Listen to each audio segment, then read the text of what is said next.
Bismillahirrahmanirrahim. Assalamualaikum warahmatullahi wabarakatuh.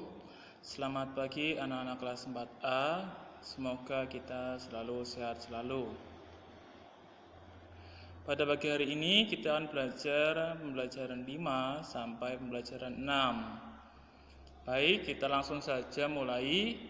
Di sini kita akan mempelajari tentang apresiasi terhadap hasil karya seni mozaik. Kemarin Mas ingat apa itu karya seni mozaik?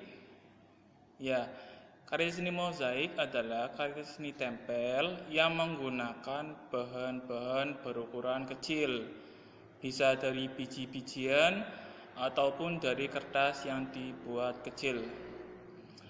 Di sini apresiasi merupakan pemberian nilai yang baik terhadap suatu karya seni. Tapi di sini kita akan memfokuskan pada karya seni tempel. Nah, di sini ada contoh hasil karya seni mozaik. Di samping itu merupakan karya seni mozaik yang dibuat dari gambar. Ya, gambar ini tuh membentuk sebuah pohon dan pemandangan alam. Nah, cara menilainya gimana? Mas ingat ya, kalau apresiasi hasil karya seni itu berupa pendapat, bukan berupa langsung nilai, tapi pendapat dulu. Di sini contohnya, karya seni mozaik ini bagus dan indah. Itu.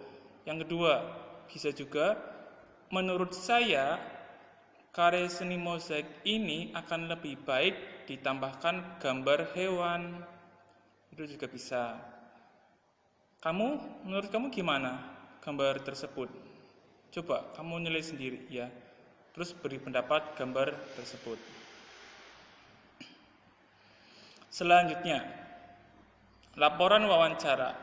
Kemarin kita telah belajar tahapan wawancara dan sikap kita terhadap narasumber ketika wawancara. Selanjutnya, ketika sudah selesai kegiatan wawancara, maka langkah selanjutnya bagi kalian sebagai pewawancara yaitu membuat laporan.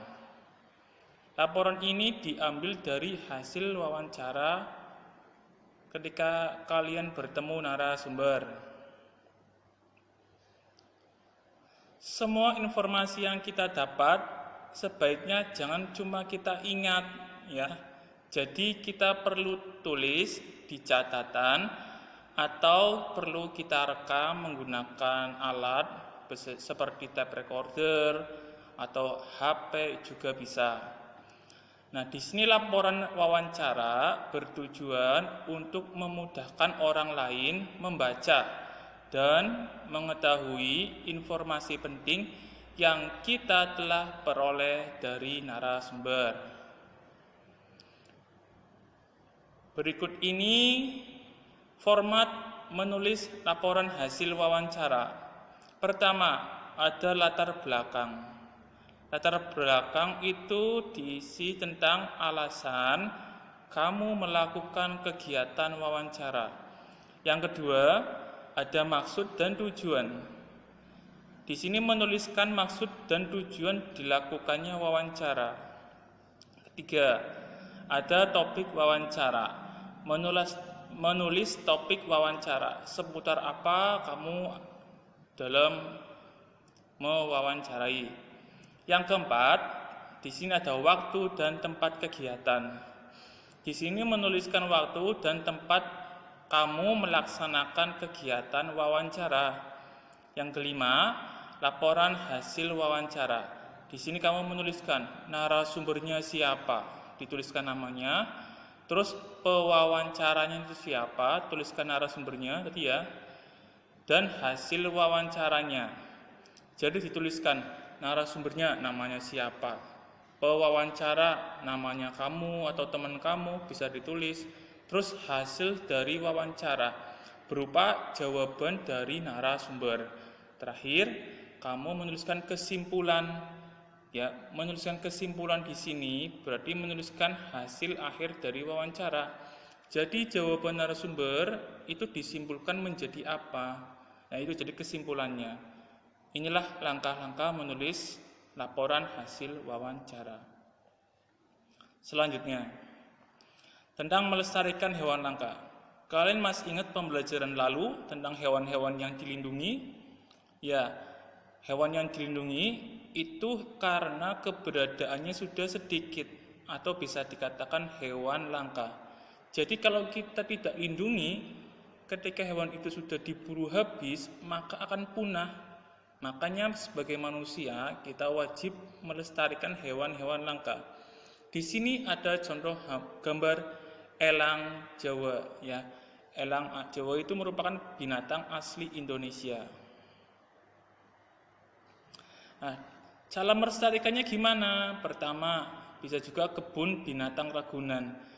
Ini salah satu tempat yang terdapat hewan-hewan langka yang dilindungi dan dilestarikan. Ya, di sini ada yang pernah ke kebun binatang Ragunan atau kebun binatang yang lain. Pasti kamu pernah melihat hewan-hewan yang dilindungi. Nah, selain kebun binatang, ada juga Suaka Marga Satwa dan Taman Nasional yang pastinya ada di wilayah Indonesia. Dengan melestarikan hewan dan melindungi hewan langka, keseimbangan akan terjaga. Itulah manfaat dari kita melestarikan hewan langka.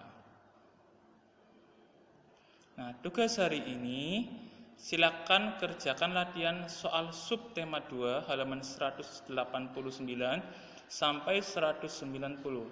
Jawaban dikirim ke WA Ustadz. Jangan lupa hari Jumat nanti itu ada penilaian. Silakan kamu datang ke sekolah dengan orang tua kamu menggunakan masker ya. Jadi nanti penilaiannya sekaligus mengambil hasil PTS kemarin. Sekian, assalamualaikum warahmatullahi wabarakatuh.